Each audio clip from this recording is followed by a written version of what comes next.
Imagine waking up to news alerts warning of a wave taller than a skyscraper speeding toward the US Pacific coast. Sounds like something out of a disaster movie, right?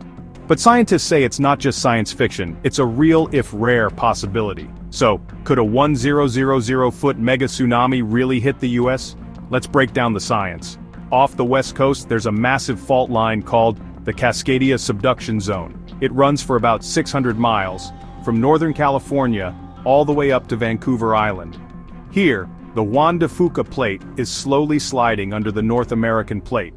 This process builds up huge amounts of pressure, which, when released, can trigger gigantic earthquakes and potentially enormous tsunamis.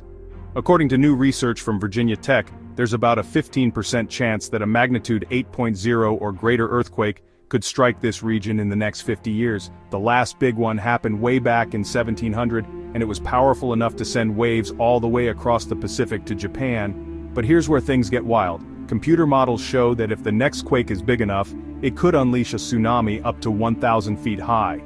That's not just a little bigger than normal, it's a wave that could swallow entire coastal towns in minutes. And it gets even scarier. The earthquake itself could cause the land along the coast to suddenly sink by as much as 6.5 feet.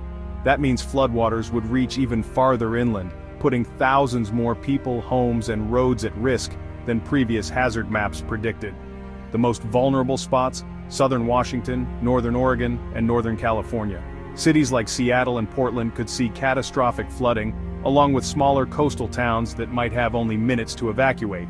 And remember, all of this is made worse by rising sea levels, which could expand flood zones by the end of this century. So what can we do? Scientists are calling for urgent upgrades to early warning systems, tougher building codes, and most importantly, smarter evacuation planning. They want emergency planners to use these new tsunami simulations to map out safer routes and reinforce hospitals and shelters before disaster strikes. It's a sobering thought, but it's not all doom and gloom. With better science and serious preparation, we can give people a fighting chance, even in the face of a mega tsunami. So the next time you hear about earthquake drills or tsunami warnings, remember, it's not just a drill, it could be the difference between survival and disaster. Stay curious, stay safe, and keep an eye on the horizon.